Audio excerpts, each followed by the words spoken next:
Chapter 1. Arrival above the silent world.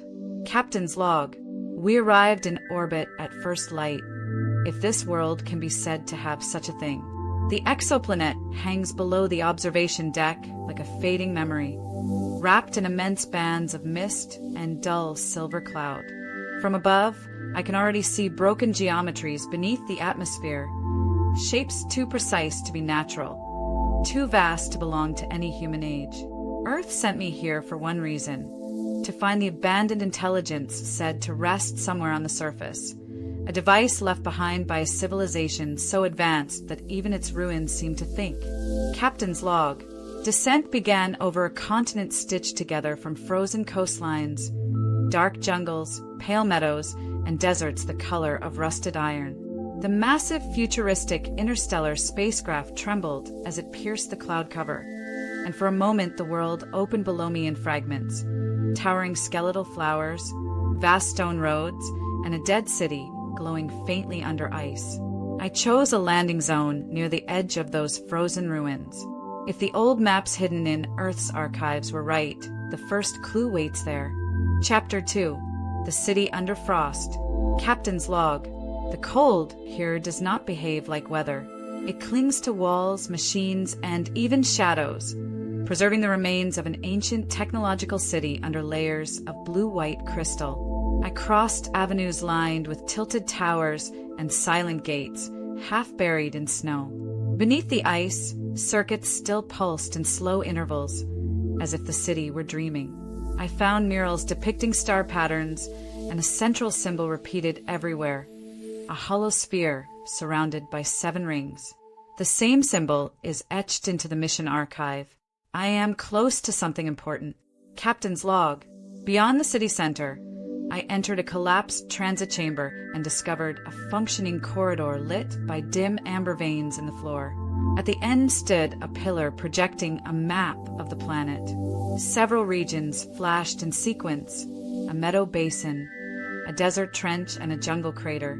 Then the projection focused on a structure far below the southern hemisphere, hidden beneath ruins and roots. Before the system shut down, one message translated into my suit display: the mind awaits the listener. I have left the Frost City and set course for the meadows. Chapter 3. The Meadow of Giants. Captain's log. The meadow basin stretches for hundreds of kilometers under a veil of luminous mist. Nothing here is small. Grass rises higher than the landing struts of my shuttle pod, and flowers the size of towers open and close with a sound like distant breathing. I moved carefully between stems wider than buildings, while enormous creatures drifted through the fog. Abstract living forms with translucent bodies and branching limbs that seemed to fold through the air rather than walk. None attacked me. It was as if the basin itself were observing whether I belonged. Captain's log. At the center of the meadow, I found a ring of polished monoliths surrounding a clear pool. Beneath the water lay a metallic seed-shaped artifact that responded to my presence. When I touched it, the monoliths activated and projected a path toward the desert trench. A fragment of the ancient intelligence spoke through the water in a fractured voice, warning me that the complete device had been divided long ago, hidden along routes only a patient mind could follow. I recovered the seed. It is warm in my hand even now. Chapter 4. The Red Trench. Captain's log. The desert trench is an open wound in the planet's crust, a labyrinth of red stone, metallic debris, and shattered bridges swallowed by dust. Wind carries a low harmonic tone through the canyon walls, as if giant instruments were buried beneath the dunes. I descended into the trench at dawn and found colossal statues eroded almost beyond recognition. Their faces were smooth and featureless, their chests open like vaults. Between them moved enormous abstract creatures with reflective hides, bending in impossible angles as they crossed the sand with elegant silence. Captain's log. Deep in the trench, I located one of the open vaults and placed the meadow seed into a circular recess. The entire chamber awakened. Sand fell from the ceiling and revealed a hidden archive of light, showing the final days of the ancient civilization. They had created an intelligence not to rule them, but to guide worlds away from collapse.